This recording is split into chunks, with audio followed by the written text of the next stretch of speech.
ఇప్పుడు ఏం చేద్దామంటావురా? ఏం అర్థం కావడం లేదు నాన్న. అలాగని మనం కామ్గా ఉంటే కుదరదురా. ఈ ఇల్లు మళ్ళీ రణరంగంగా మారే పరిస్థితి వచ్చింది. ఏదేమైనా ఈ ఇంటిని నాశనం చేయాలని కంకణం కట్టుకుందా సరోజ. ఎంత దారుణం కాకపోతే ఆ సరోజ మన ఇంటికి వచ్చి కొబ్బరికాయలో బాంబు పెట్టి గీతం మీద హత్య ప్రయత్నం చేస్తుందిరా. ఇంట్లో మనుషులు తేడాలు చూపిస్తుంటే చెయ్యికేం చేస్తుంది నాన్న? అందుకేరా భయపడేది. ప్రియకి ప్రెసిడెంట్ గారు ఎరగా చూపించి మత్తులో పాడేసింది. ప్రియని అడ్డు పెట్టుకుని అది పబ్బం గడపాలనుకుంటుంది. గీతమ్మను గెలవాలని ఎత్తులేస్తుంది. ఎదిరించి పోరాడితే ఆ సరోజ గీతమ్మపై ఎటూ గెలవలేదు. కానీ సొంత వాళ్లే అదును చూసి ఉప్పందిస్తే అది గీతమ్మ ప్రాణాలకే ప్రమాదం తలపెట్టొచ్చు. నాకు ఆ భయం ఉంది నాన్న. పోనీ ఓ పని చేస్తే? ఏం నాన్న? నువ్వే ప్రియతో గట్టిగా మాట్లాడి ఈ ఎలక్షన్స్ ప్రెసిడెంట్ గిరిలు ఏం వద్దని చెప్పేసాయి. నా మాట ప్రియ ఎప్పుడు వింది నాన్న? పెళ్ళైన తర్వాత పిల్లలు కావాలంటే నా మాట విందా? పిల్లలు పుట్టిన తర్వాత నీ కారణంగా లోకేశ్వరి ఎందుకు పనికిరాకుండా పోతుందే, కాస్త నీ పద్ధతి మార్చుకోవే అంటే నా మాట విందా? ఆస్తి ఎప్పుడైతే తన చేతికొచ్చిందో అప్పటినుంచి మొత్తం మారిపోయింది నాన్న. సిగ్గు విడిచి చెప్పాలంటే నా మాటలు వినడం లేదు, కనీసం నన్ను ఒక మనిషిలా కూడా లెక్క చేయడం లేదు.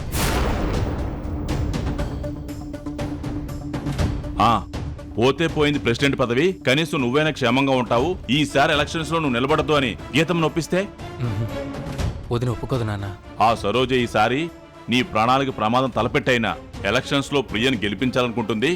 దానికోసం పక్క ఊరు నుండి మనుషులను కూడా దించుతుంది అని ఆ సరోజ ప్లాన్ మొత్తం చెప్పి ఈ ఎలక్షన్స్ లో నిలబడద్దు అని గీతమ్మకు నచ్చ చెప్దాం. వదిన ఊరు బాగు కోసం ఇంపార్టెన్స్ ఇస్తుంది, కానీ తన ప్రాణాలకు అసలు ఇంపార్టెన్స్ ఇవ్వదు నాన్న. మరెలారా? అటు ప్రియను ఒప్పించలేం, ఇటు గీతమ్మను ఒప్పించలేం. జరిగే అనర్థాన్ని చూస్తూ ఊరుకోవడం తప్ప ఏమీ చేయలేమా? చేయగలను నాన్న. జరిగేదాన్ని ఆపలేకపోయినా వదినకు మాత్రం మనిద్దరం సపోర్ట్ చేసి అండగా ప్రతి క్షణం తనని కాచుకొని ఉండాలి. ఎవ్వరి వల్ల తనకి ఎలాంటి ప్రమాదం కలగకుండా కాపలా కాయాలి. మన ప్రయత్నంలో ఏ కారణంగానైనా నేను ప్రియకి లాక్ అవ్వాల్సిన పరిస్థితి వస్తే నువ్వు మాత్రం వదిన వెంటే ఉండాలి. ఇంతవరకు ఉన్న గొడవలు చాలదన్నట్టు ఇప్పుడే ఈ ఎలక్షన్ తీసుకొచ్చి పెట్టాలా?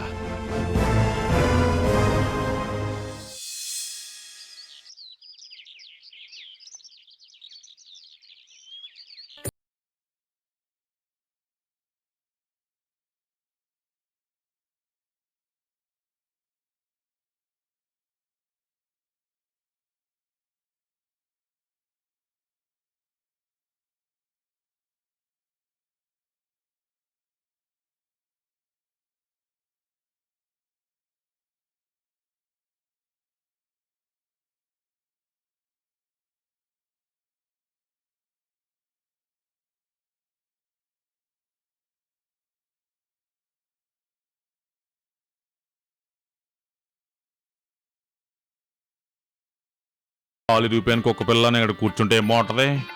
తనతో పాటు ఎక్సర్సైజ్ చేసి నా ఇమేజ్ని ఇంప్రూవ్ చేసుకుంటాను. కుమారి అని ఇంప్రెస్ చేస్తాను.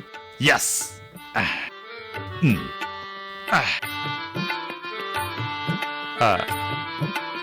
కుమారియా, గుడ్ మార్నింగ్ మాణిక్. ఏంటి ఎక్సర్సైజ్? అవును మాణిక్, పోలీస్ ఆఫీసర్ని కదా, బాడీ ఫిట్ గా ఉండాలి కదా.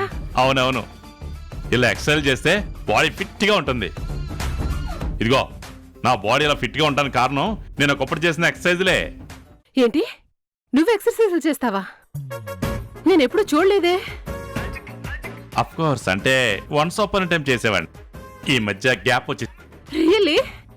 ఇక్కడ టచ్ చేస్తే స్టీలు, ఇక్కడ టచ్ చేస్తే ఐరన్, ఇక్కడ టచ్ చేస్తే ఉక్కు. అలా అయితే నాతో జాయిన్ అవుతావా? నడుం బట్టెత్తే ఏంటి? అంటే గ్యాప్ ఇచ్చాను కదా. అయితే టచ్ ఉంది కదా. యా, ప్లీజ్ మాణిక్, నా కోసం చేయవా? నీకోసం ఎక్సర్సైజ్లు ఏంటి, ఏం చేయమన్నా చేస్తాను. రెడీయా? యా. చేతులు ఎలా చాపు. 1 2 3. Next. 1 2 3 4 5 6 7 8. 1 2 3 4 5 ఫైనల్.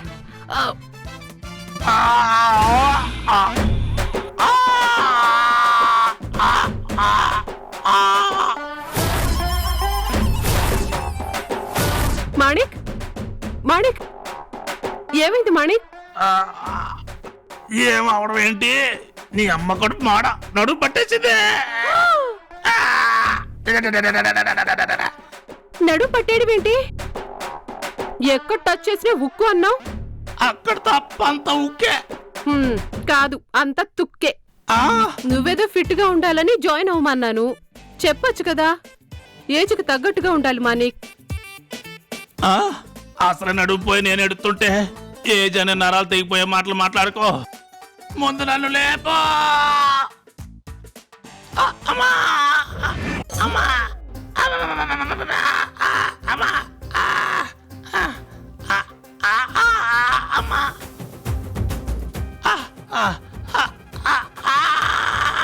ఇదేంటి లారీ గుద్దిన కరెంటు పోల్లో ఎలా ఉంగున్నాడు? అమ్మా అమ్మా అమ్మా. నా వల్ల కావడం లేదు మాణిక్. బ్యాలెన్స్ జీవితం అంతా ఎలా బెండ్ అయిపోయి బతకాల్సిందేనా? నానా, నానా, అమ్మా. ఏం నానా, ఏదైనా పారేసుకున్నావా? నీ అప్ప పారేసుకున్న ఏరుకోవడానికి కదరా నేను వంగింది. మరి ఎక్సర్సైజులు చేస్తుంటే నడుం పట్టేసింది బాబు. ఎక్సర్సైజా? ఈయనా? ఏంటన్నా, నడిస్తే కాళ్ళ నొప్పులు, మెట్లెక్కితే మోకాళ్ళ నొప్పులు. నీకు ఈ వయసులో ఎక్సర్సైజ్ అవసరమా? అంటే కుమార్ చేస్తుంటే ఆవిడ ముందు బిల్డప్ ఇవ్వడం కోసం నువ్వు కమిట్ అయ్యావు, అంతేనా? ఒరే దెప్పి పొడుపు మాటల తర్వాత రా, ముందు నా నడుము సంగతి చూడరా. సరే నాన్న.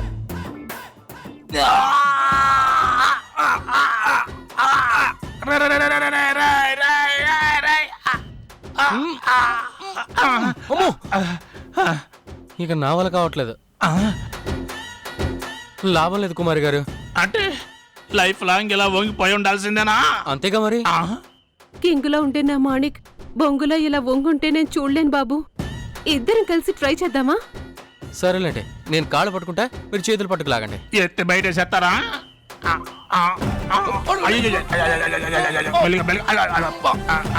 అమ్మా అయ్యో అయ్యో బాయ్.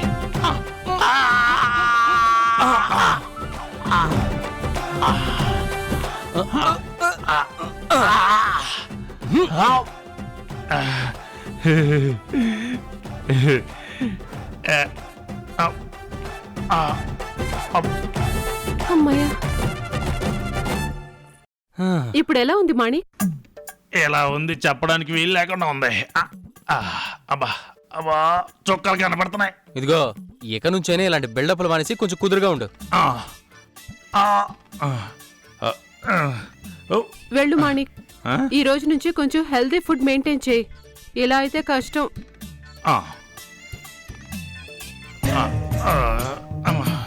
అయ్యో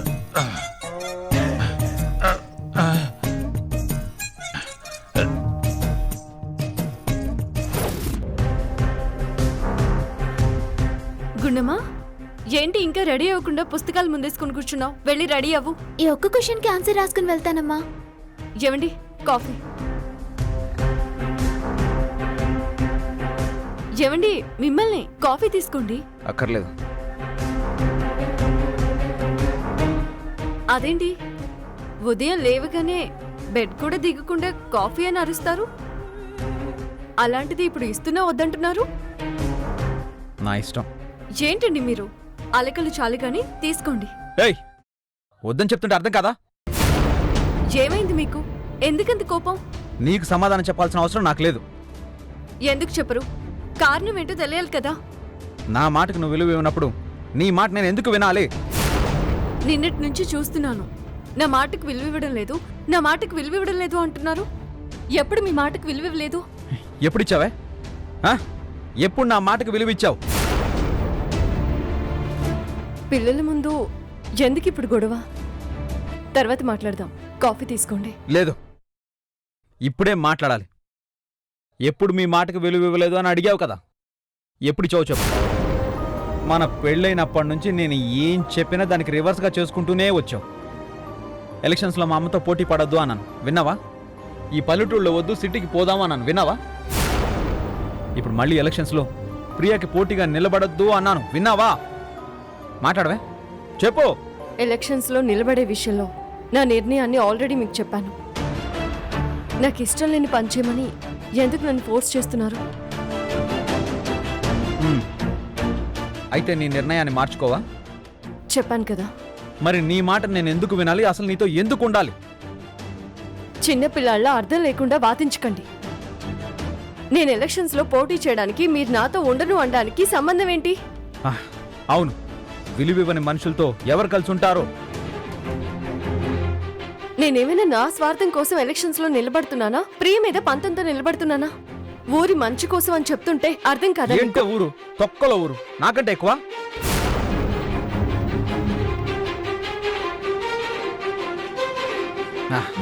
చూడు, నేనేదో కామెడీగా చెప్తున్నాను, కవర్ చేద్దాం అనుకుంటున్నావేమో. నువ్వు గనక ఎలక్షన్స్లో నిలబడ్డావో నీకు విడాకులు ఇస్తాను.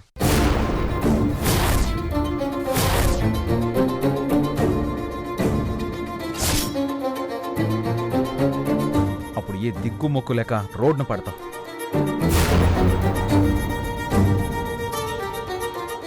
ఏంటి, విడాకులు ఇస్తారా? అంత తేలికైపోయిందా విడాకులంటే? ప్రతి చిన్న విషయానికి గొడవలు పడ్డాలు, మాట్లాడితే విడాకులు ఇస్తాను అంటూ బెదిరించడాలు మీ మగాళ్ళకి అలవాటైపోయింది. విడాకులు ఇస్తే నేను రోడ్డును పడ్డం కాదు, మీరు వీధిని పడతారు. నువ్వు చేస్తున్న పనుల వల్ల ఆల్రెడీ నేను వీధిన పడ్డానే, కొత్తగా పడేదేముంది? అవును, ఇది వరకు మేడల్లో ఉండేవారు, నేను వచ్చాక వీధుల్లో పడ్డారు. అవునే, నువ్వు ఆగమ్మా. నువ్వు వచ్చాకే వీధిలో పడ్డాను. బై బర్త్ గోల్డెన్ స్పూన్తో పుట్టాను. నిన్ను పెళ్లి చేసుకున్నాకే స్టెప్ బై స్టెప్ దిగజారిపోతూ వచ్చాను. లంకంత ఇల్లు పెట్టుకుని 20% వాటర్లో సర్దుకుంటున్నాను. ఫ్యాషన్ డిజైనర్గా చేతిలో మంచి టాలెంట్ పెట్టుకుని పొలం పనులు చేసుకుంటున్నాను. నా పని నేను చేసుకుంటూ కూడా నీ కారణంగా ఇంట్లో వాళ్ళతో మాటలు పడుతున్నాను, అవమానాలు ఎదుర్కొంటున్నాను. ఇదంతా నీతో పాటు ఉండడం వల్లే, నిన్ను పెళ్లి చేసుకోవడం వల్లే. మీరు చేసుకోకపోతే నన్ను ఇంకెవరు పెళ్లి చేసుకోరా? నన్ను పెళ్లి చేసుకోమని, నా జీవితాన్ని ఉద్ధరించమని నేనేమైనా బ్రతిమలాడానా? ఆహా, లేదే, నువ్వు బతిమలాడలేదు. ఇంతకంటే అందగతే నాకు దొరకదని నేనే నీ వెంటపడి మరీ పెళ్లి చేసుకున్నాను. మా నాన్న మాట విని తలాడించాను. ఆ రోజు ఒప్పుకోకపోయి ఉంటే ప్రశాంతంగా ఉండేవాణ్ణి. నేను ఆయన మాటకి తలొంచి తాళి కట్టించుకున్నాను. లేదంటే నా జీవితం కూడా ఇంకా బాగుండేదేమో. అయితే ఎలవే, పోయి నీకు నచ్చినట్టు బతుకు, నచ్చినట్టుండు, పో.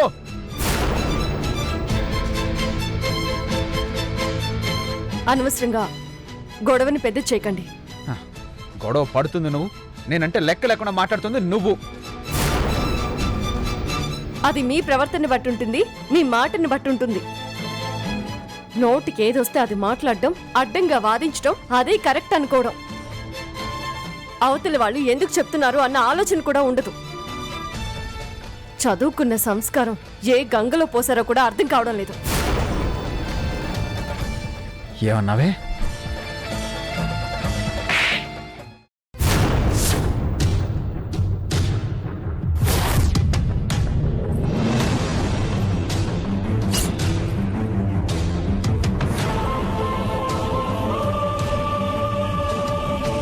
ఇంకొక మాట మాట్లాడావంటే మెడబట్టి ఇప్పుడే బయటికి గెంటేస్తాను.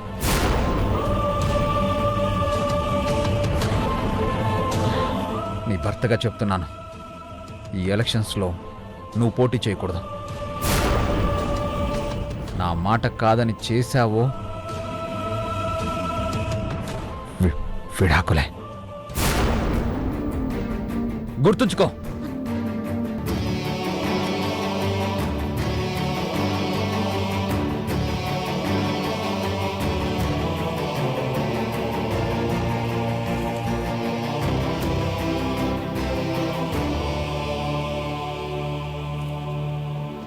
అమ్మా వద్దమ్మా, ఊరు కోసమని చెప్పి నువ్వు నాన్నతో గొడవ పడుద్దమ్మా. నా మాట విని ఈ ఎలక్షన్స్ లో పోటీ చేయొద్దమ్మా. మీరు విడిపోతే నేను ఉండలేనమ్మా. ప్లీజ్ అమ్మా, ప్లీజ్ ప్లీజ్ అమ్మా. ఈ విషయం వెంటనే మమ్మీకి చెప్పాలి. మమ్మీ! ఏంటి అరుపులు? ఏ డింకి చిక ఉసి ఉసి ఉసి ఆపవే. ఏమైంది? ఈ గంతులేంటి, ఈ డాన్స్లేంటి? ఇప్పుడే నా కళ్ళతో చూసిన ఓ సీన్, నా చెవులతో విన్న ఓ మాట నన్ను ఉక్కిరి బిక్కిరి చేసేస్తున్నాయి. ఆనందంతో డాన్స్ చేయించేస్తున్నాయి. అంత అందమైన సీన్ ఏంటి? అంత ఆనందాన్ని కలిగించే మాట ఏంటి? చెప్పవే. అది మాటల్లో చెప్పలేను మమ్మీ. నాకు పట్టలేని సంతోషం వచ్చి కడుపంతా ఉబ్బిపోతుంది మమ్మీ. వసే, విషయం చెప్పకుండా నువ్వు ఇలా కాలు తొక్కేసుకుంటే అర్థం కాక నాకు హార్ట్ అటాక్ వచ్చేలా ఉంది. విషయం ఏంటో చెప్పవే, విని నేను కూడా డాన్స్ చేస్తాను.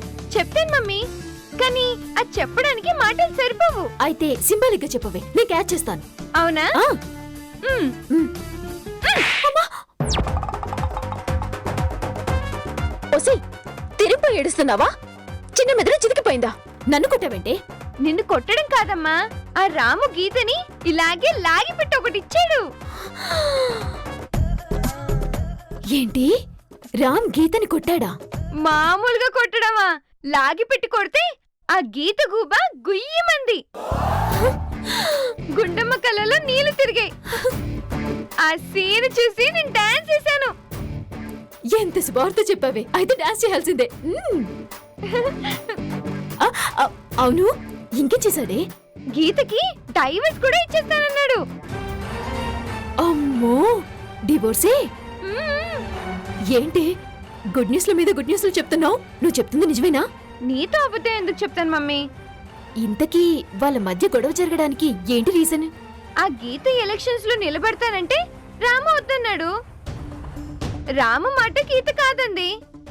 రాముకి కాలింది, చెయ్యి లేచింది, గోవు పగిలింది. ఏ గొడవలైతే వాళ్ళ మధ్య మొదలవ్వాలని సంవత్సరాలుగా ఎదురుచూస్తూ వచ్చానో ఆ గొడవలు ఈ ఎలక్షన్స్ పుణ్యమా అని స్టార్ట్ అయ్యాయన్నమాట. ఎలక్షన్ లో పోటీకి నిలబడితే డైవర్స్ ఇచ్చేస్తానని మొహం మీద కొట్టినట్లు చెప్పాడు. అసలు దానికి ఆ గీతే ఉంది. గూబ వాచిపోతే ఇంకేమంటది? కామైపోయింది. కామవ్వడం కాదే, ఈ దెబ్బతో అది ఎలక్షన్స్ నుంచి సైడ్ అయిపోయి నేను ప్రెసిడెంట్ అయిపోయి ఈ ఊర్ని ఏలాలి. ముందే విషయం సరోజకి చెప్పాలి. మ్.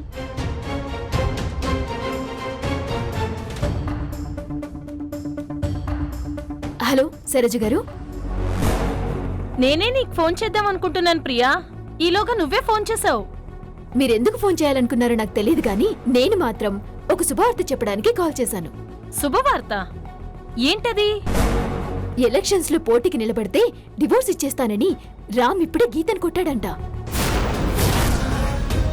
ఆ గీత ఊరు కోసం ప్రాణాలు వదులుకుంటుంది గాని మొగుణ్ణి కాపురాన్ని మాత్రం వదులుకోదు కదా. సో ఈ వార్త వినగానే ఎలక్షన్స్ లో ఆల్రెడీ గెలిచి ప్రెసిడెంట్ అయిపోయిన ఫీలింగ్ వచ్చింది. మరీ అంత ఫీల్ అయిపోకు. ఎలక్షన్లంటే మాటలు కాదు. ఆ గీత అంత చేతకంది కాదు. మన జాగ్రత్తలో మనం ఉండాలి. ఎలక్షన్ల పనులకు సంబంధించి కొన్ని విషయాలు నీతో మాట్లాడాలి. ఒకసారి నా దగ్గరికి రా. సరే అండి, వస్తాను. సరోజ ఒకసారి మనల్ని కలవాలంటుంది. అయితే ఓ 1 hour తర్వాత అపాయింట్మెంట్ ఇస్తాను, వచ్చి కలవమను. ఓసే, ఆ సరోజ మన ఇంటికొస్తే పెంటవుతుంది. మనం దాని మీద పెత్తనం చెలాయిస్తున్నామని దాన్ని కనిపిస్తే మనకి సపోర్ట్ ఇవ్వనని సైడ్ అవుతుంది. నాయకులనే వాళ్ళు గెలిచి పదవొచ్చేంత వరకు కార్యకర్తల్ని ప్రజల్ని దేవులలా చూడాలి. తర్వాత కూరలో కరివేపాకే. ఇంట్లో ఆ గీతారాంల మధ్య వచ్చిన చిచ్చు ఆరకుండా చూసుకోవాలి. ఎలక్షన్ ప్రచారాన్ని ఉధృతం చేయాలి. సరిపద, ఆ సరోజని కలిసొద్దాం. పద. ఏంటక్క నువ్వు లాస్ట్ టైం ఎలక్షన్లో పోగొట్టుకుంది రాబట్టుకుందాం, గోడౌన్లో ఉన్న సరుకు అమ్మేసుకుందామని నువ్వేదో ప్లాన్లు చేస్తుంటే ఆ ప్రియ గీత నామినేషన్ వేయకుండా చేసి ఇనానమస్గా గెలిచేద్దామని ప్లాన్ చేస్తోంది. అవునన్నా, ఆ ప్రియం చూస్తుంటే మనం అనుకున్నంత తింగరదానిలా కనబడట్లేదు. ఆనాడు ఇదే గీతం దెబ్బకొట్టడానికి వాళ్ళ అత్తకు సపోర్ట్ చేసి క్షవరం చేయించుకున్నాం. ఇప్పుడు మళ్ళీ అదే గీత కోసం ప్రియకి సపోర్ట్ చేస్తున్నావు.